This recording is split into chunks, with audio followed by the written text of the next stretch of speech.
Olá, sejam todos bem-vindos ao nosso podcast I Live to Testify God's Testimony, um espaço criado para glorificar o nome de Deus através de testemunhos reais e vivos. Aqui nós acreditamos que Deus continua a operar milagres, a transformar vidas, a libertar e a curar. Então, hoje nós teremos um testemunho muito, mas muito especial de um milagre que Deus operou na vida de um filho. Então, olha, nós estamos aqui presente com a doutora Helena, que vai partilhar connosco o seu testemunho. Mas antes de mais, eu vou pedir à doutora Helena que se apresente. Quem é a doutora Helena? O que é que faz? E poderá então seguir e partilhar connosco o seu testemunho. Antes de mais, é uma honra e estou muito agradecida a Deus pelo convite que me foi formulado para participar no primeiro podcast do I Live to Testify God's Testimony. Me chamo Helena Antônio, sou médica pediatra de profissão e sou mãe de 2 filhos, o Jorge e a Elisa. Muito bem, doutora. Então pode partilhar connosco qual é o testemunho, o que é que Deus fez na sua vida. Eu já partilhou comigo que é um testemunho do milagre que Deus operou na vida do seu filho. Então eu gostaria que partilhasse connosco o que é que Deus fez. Pronto, o que Deus fez foi há 26 anos atrás.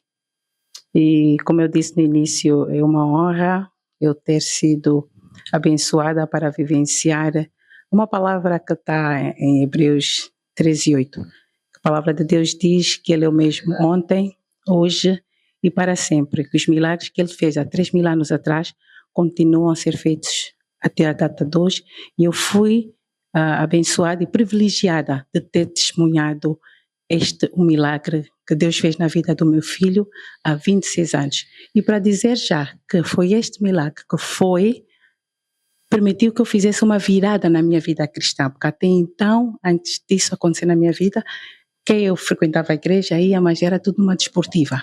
Mas foi exatamente este milagre que foi, em inglês se diz o turning point, foi a virada que me fez crer que Deus é real, Ele é um Deus vivo. E o milagre que eu vou testemunhar aqui hoje é sobre o meu filho.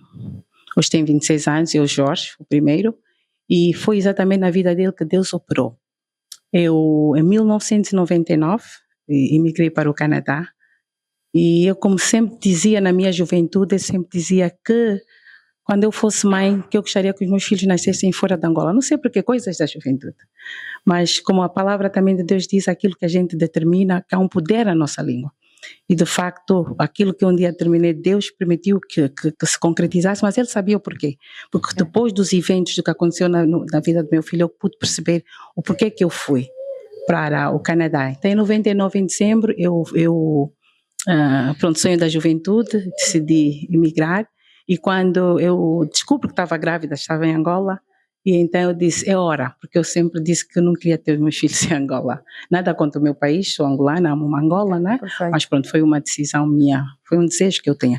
E realmente então foi quando eu em dezembro fui, e quando me apercebi já estava com 5 meses de gravidez. E fui, emigrei para o Canadá e posto lá realmente eu olhava para a minha barriga, uma barriga muito pequenina, para 5 meses de gravidez. Eu sou médica, como sabe, mas pronto, eu deixava passar.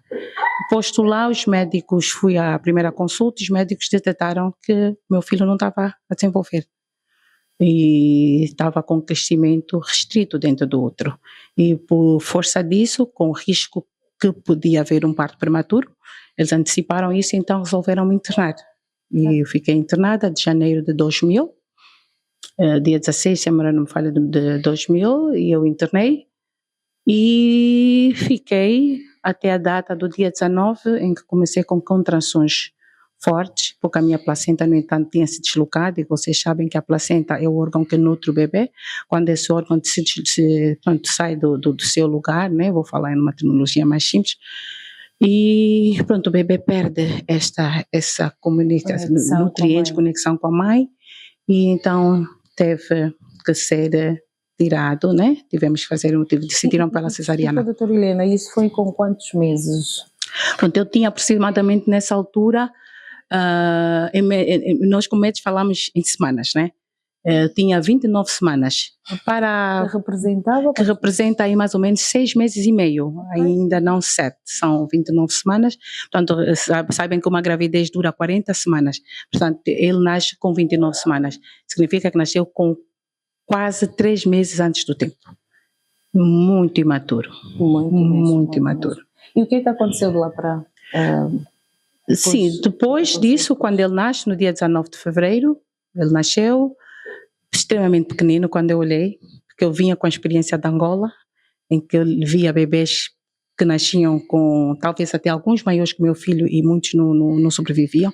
Então vinha com essa já tinha a ideia de que também ele não conseguiu, pouca probabilidade de que ele fosse sobreviver. Sim. E eu vejo um menino que apenas pesava 850 gramas, uma coisa que cabia praticamente na palma da minha mão.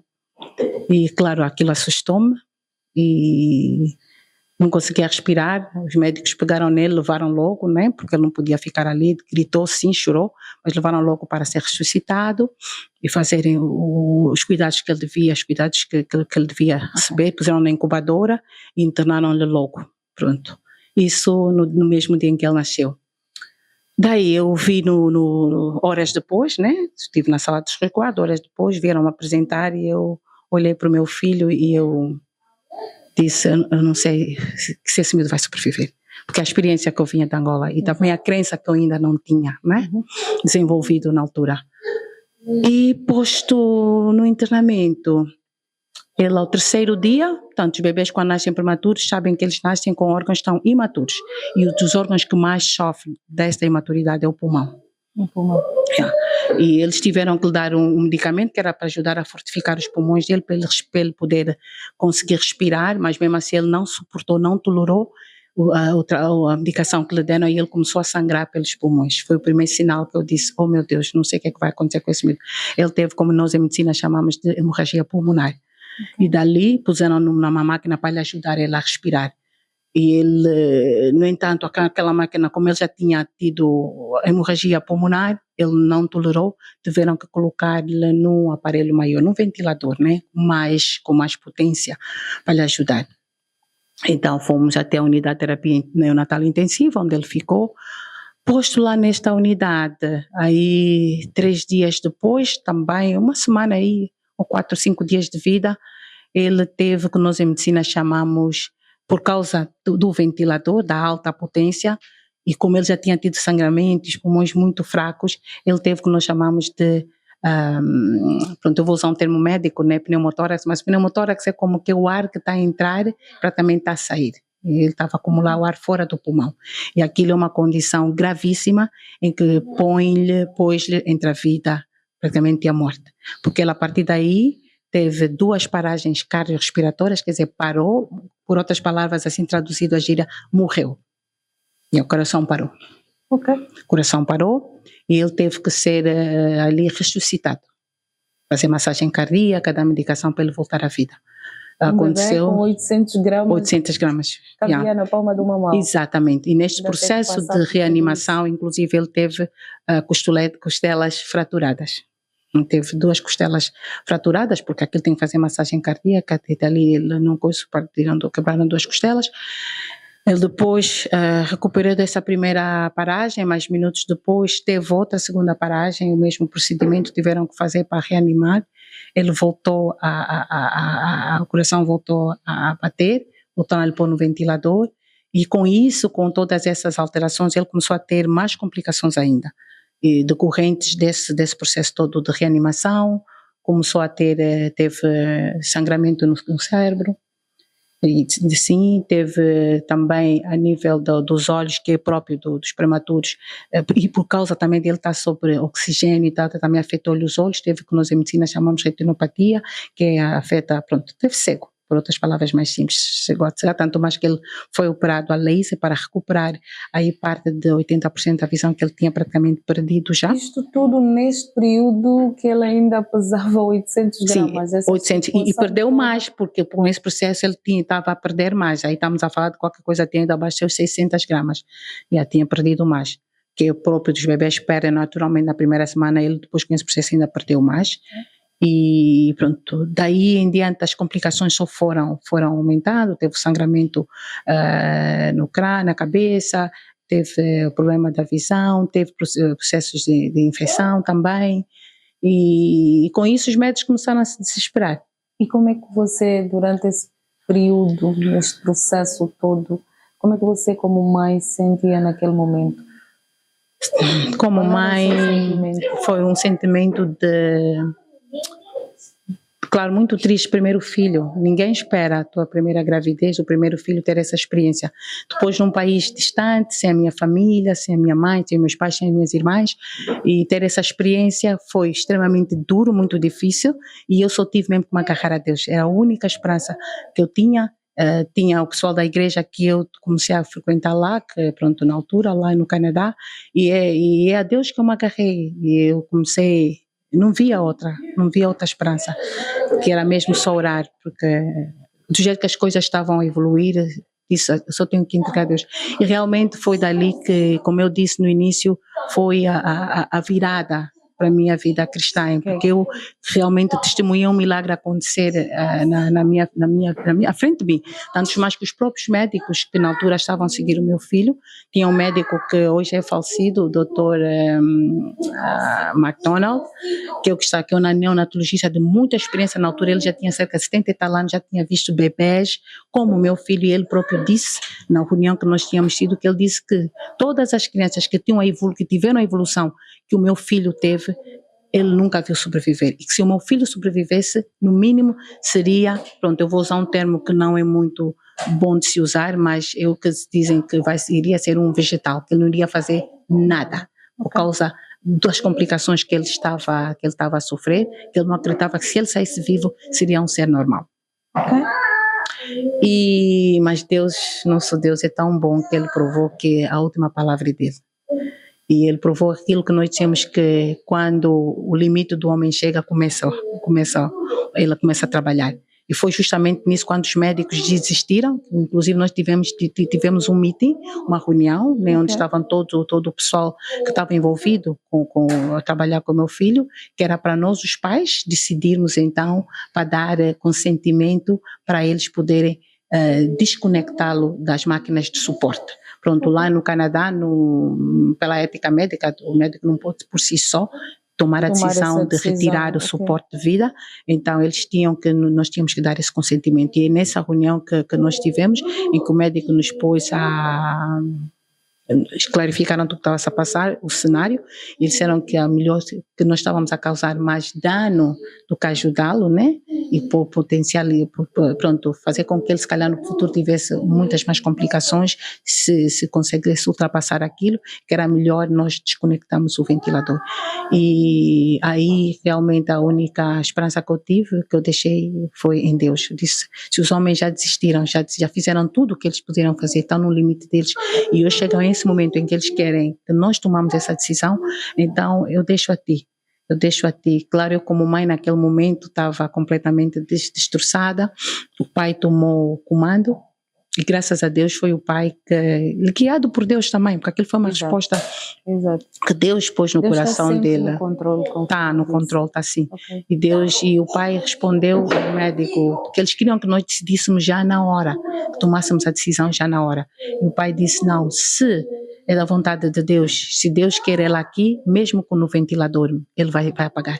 Do mesmo jeito que ele teve uma paragem, estando no ventilador, e se Deus não lhe quer aqui, vai acontecer o mesmo. Mas nós não vamos tomar a decisão, dar o consentimento de desconectar as máquinas de suporte. E pronto, daquele dia nós fomos, o médico deram um ultimato, eles disseram, ok, vocês não vão decidir aqui, mas se ele voltar a ter uma paragem, nós não vamos reanimar. Não vamos voltar a reanimar. E por que os médicos tomaram essa decisão? Estava muito associada aos custos operacionais? Sim, o médico, por acaso, ele mencionou que estava a ser um gasto enorme para o governo, para as pessoas que pagam imposto, né? No entanto, o sistema de saúde do Canadá é o governo que controla, né? E acaba por ser o dinheiro de que todo mundo paga impostos e que custeia essas despesas. Por acaso, o médico mencionou que uma das razões era, a razão número 1, era porque estava-se a causar mais dano do que benefício, porque há isto em medicina, são os 4 princípios de ética, que um deles é de fazer o bem e não fazer o mal. Então eles estavam a concluir que estavam a fazer muito mais mal do que benefício a ele, então foi com essa base que eles estavam a decidir. Que ainda se houvesse sobrevivência, ele tinha uma grande probabilidade de ser uma pessoa normal. É isso, foi essa, exatamente. Eles estavam, de certa forma, mitigar essa probabilidade. O médico chegou a uma conclusão que o que estava-se a fazer era um tratamento fútil, que dali não iríamos alcançar, e ainda que ele sobrevivesse, para eles achavam que ele iria ter complicações muito sérias depois né, de sair daquela unidade. E o que é que você fez durante esse processo, essa situação toda que esteve a decorrer? Você, em termos espiritual, o que é que você fez? Você fez jejum, oração? Você teve o time todo da igreja a orar para a situação, para que Deus respondesse à oração e trouxesse a sobrevivência ao seu filho? Olha, foi o momento em que eu conheci... Como eu disse, eu estava num país estrangeiro, em que eu não tinha o suporte da minha família, todo mundo ali era desconhecido para mim, e foi a altura em que eu realmente senti como é que o amor de Deus funciona. Pessoas que eu não conhecia, a orar e ajudarem-me em oração para o meu filho, inclusive pessoas que, irmãos da igreja, que eu tinha acabado de conhecer, estava naquela igreja havia um mês, aquilo foi logo aconteceu a minha chegada, e que chamaram a igreja nos Estados Unidos para orarem, explicaram o caso do meu filho para orarem, e eu orava muito também, muito, aliás, no dia em que eles deram o ultimato que se ele voltasse a ter a paragem, eles iriam desconectar, não iriam reanimá-lo mais, e então foi nesse dia que eu fiz realmente uma vigília, e que eu fui ao quarto e passei o dia todo em oração até o dia seguinte. Sério? Até o dia seguinte. Orou sem cessar. Sem cessar. Conforme a Bíblia diz. Sem cessar. Sem cessar. Eu orei mesmo. Eu não dormi. Fiquei todo dia, só parava para comer, mas voltava a orar.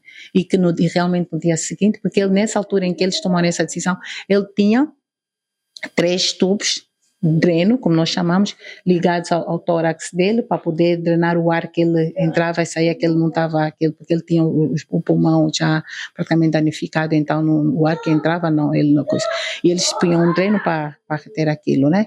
E ele tinha 3, e por acaso, nesse dia, quando eu volto, eles ligam para mim, queriam falar comigo, e eu tinha medo de ir ao telefone, porque eu disse, não, eles estão a ligar, com certeza é para então dizerem que não vão, ele parou outra vez, não vão reanimá-lo.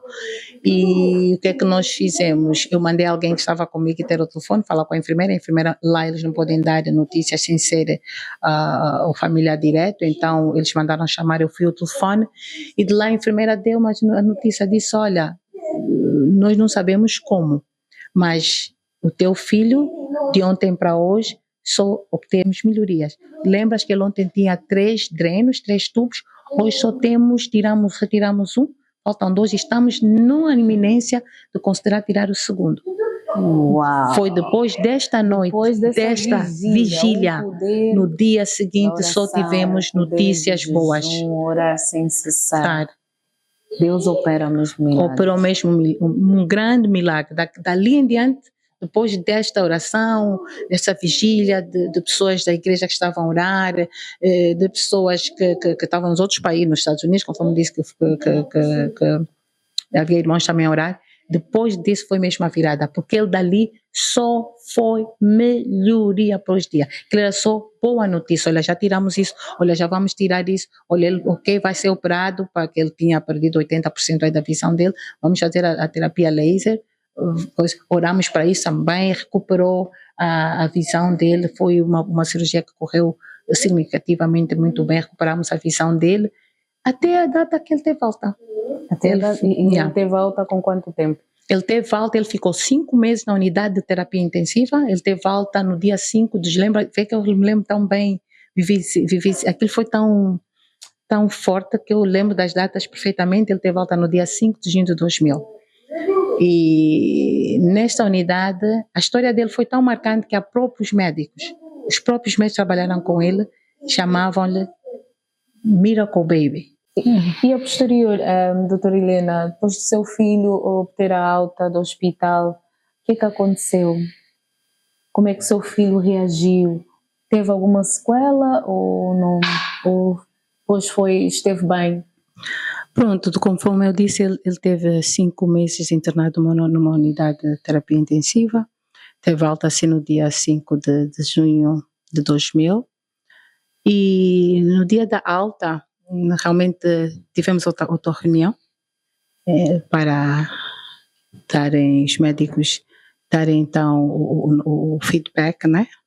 E lembro-me das palavras do médico dele, que infelizmente é falecido, ele ter dito que pediu-nos desculpa, ele reconheceu a falha, os limites dele humano, em que ele disse, ok, há uns meses atrás nós sugerimos que vocês desconectassem o aparelho de suporte, porque achávamos que estava a ser fútil continuar o tratamento numa criança que estava a sofrer muito, mas hoje, passados 5 meses, estamos aqui, ele está com 5 meses, e pedimos desculpa por termos sugerido isso na altura, mas lembrem-se que somos médicos, mas somos humanos, temos os nossos limites, e a história desse bebê fez-me reconhecer que de facto há um ser superior. Foi um ser superior. Foi glorificado, foi mesmo glorificado. E depois ele disse no fim, mas ele hoje está aqui, conseguiu ultrapassar aquele momento crítico da vida dele, mas o futuro vai pertencer a Deus. Realmente ele sofreu muito, o cérebro dele sofreu muito e nós não sabemos o que é que vai acontecer daqui em diante. Esperamos que ele não tenha muitas sequelas, né? Dos eventos que ele viveu aqui, e que não tenha, e se tiver, que sejam mínimas. Claro, como mãe, né, e médica também, e ainda por cima pediatra, por conhecer todas as complicações de um bebê prematuro, aquilo também, como mãe, me entristeceu. Mas continuei sempre a acreditar em Deus. Eu disse a Deus que se ele livrou-lhe da morte, uma criança que teve 2 paragens cardiorrespiratórias, Deus livrou-lhe, é porque ele queria aqui, tinha alguma razão para ele estar a querê-lo aqui. E que eu sabia que seja o que fosse, que a força de vida aí, eu também estava preparada para aceitar, para receber. E preparei mesmo psicologicamente para que seja o que fosse. Porque eu disse, eu orei muito para ter esse miúdo aqui em vida, então eu tinha que estar preparada para o que daí, os resultados que viessem, sejam sequelas mínimas, máximas, ou que seja. E de facto, após a nossa alta, sim, começaram a vir os problemas. As sequelas começaram a ser notáveis. E a primeira delas eu notei, ele tinha 6 meses. Como médica, aos 6 meses normalmente os bebês começam a babucear. E eu a tentar querer falar, o bá. E eu não comecei a notar aí, que ele não conseguia. Era difícil levantar a língua para fazer o bá. E daí comecei de facto a notar que ele tinha sido afetado, né, que havia sequelas do desenvolvimento dele psicomotor. E quando ele chega aí 1 ano e meio, na altura em que tem que falar mamá, papá, notei também algumas dificuldades com andar. Ele começou a andar tarde, tinha 13 meses, que até não é mau, que é esperado, ainda está dentro daquilo que dos parâmetros que é esperado de uma criança. Pronto, eu não vou considerar até aí, fisicamente, em termos, ele não teve grandes sequelas. Foi mais afetado um bocadinho cognitivamente. A fala. Okay. Primeiro, as palavras dele ele tinha 17 meses, que eu ouvi ela chamar mamá, mas depois parou. Já não ouvi mais o mamá, já não ouvimos mais o papá, até os 4 anos. Portanto, no entanto, sim, ele teve que fazer terapias para ajudá-lo com terapia ocupacional, teve que fazer terapia da fala, e chegou um ponto em que ele tinha 4 anos, a terapeuta, da fala já estava a considerar que nós fôssemos ter que começar a usar linguagem gestual, porque ele não avançava muito em termos de fala. E então ela sugeriu que eu começasse a aprender linguagem gestual para começar a falar com ele. Por acaso recebi o livro, como eu disse a Wanda, que eu estava psicologicamente preparada porque no entanto eu orei para aquele filho, então eu tinha que aceitar o que Deus tivesse que, sei lá, o resultado tivesse que ser. Tinha que ser. Mas eu fui surpreendida novamente. Deus me surpreendeu. Mostrou que ele disse, não, se eu salvei, se eu te livrei da morte, eu tenho o melhor para ele. De facto teve. Aos 4 anos, Jorge surpreendeu-me com eu já preparada e falava mesmo de forma gestual com ele, quando ele quisesse alguma coisa, ou até se alguns truques de linguagem gestual por causa dele. Mas teve um dia que ele abre o frigorífico, e eu sempre esperava que ele fosse, quando ele fizesse essas coisas, apontava, mas nesse dia ele pura e simplesmente abriu o frigorífico e falou em inglês, né? Porque ele nasceu no Canadá e a língua que nós falávamos em casa era mais em inglês. Ele disse, Mami, milk, I want milk. Uau! Eu quero leite. E aquilo, de facto, eu não acreditei. Eu até pensei que tivesse ouvido outro bebê. Mas era só eu e ele, estávamos em casa. Eu disse, meu Deus, esse menino falou. E eu fui lá e queria ter a certeza que de facto foi ele que disse. E eu perguntei, George, what do you want? E ele repetiu. Eu perguntei, Jorge, o que é que tu queres? I want milk. Eu disse, yes, sim, queres leite? Sim, I want milk. Eu disse... E qual foi o seu sentimento nesse momento? O que é que você sentiu? O que é que você fez? Qual foi a sua reação? Eu estou-lhe a dizer, Wanda, passaram-se 26 anos, ele hoje tem 26 anos, mas a história dele continua-me... Às vezes me faz chorar. Claro que sim, não tem como. Faz-me chorar, a história daquele medo faz-me chorar, arrepia-me, porque... Conforme eu disse, eu de facto presenciei um milagre na vida daquele período, o poder de Deus. Ele continua a fazer milagres, as pessoas têm que acreditar, eu vi. Eu saí a correr, eu fiquei, sei lá, não era eu comecei a levantar, fui diretamente, lembro que nesse dia liguei para a terapeuta dele da fala, liguei para ela, e eu disse, ela chama-se, não sei se ainda está em vida, há anos que não lhe vejo, Jennifer, ele falou, ele disse que quer o leite. Ela própria também não acreditou. Ela disse o quê? Leite? Ele não dizia nada. Ele não falava nada, ele falava, em inglês fala-se jargon, era só palavras, nada que tudo, babies, como nós chamamos. E que nada que se percebesse. No entanto, ela também não acreditou. No dia seguinte ela veio e começou a questioná-lo coisas e ele foi falando. Dali adiante ele só foi falando. Parecia que as palavras estavam todas ali armazenadas num canto do cérebro e que aquilo foi uma explosão de palavras e que ele só só queria falar. Foi realmente um milagre. E hoje como é que está o Jorge? Como é que ele está?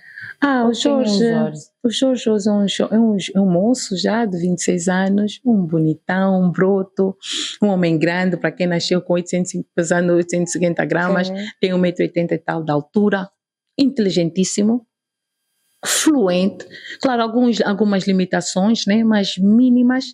Ele está a trabalha, fez um curso em que o governo deu-lhe suporte, fez um curso de finanças, e, no entanto está a trabalhar, vive a vida dele como uma pessoa qualquer e está ali.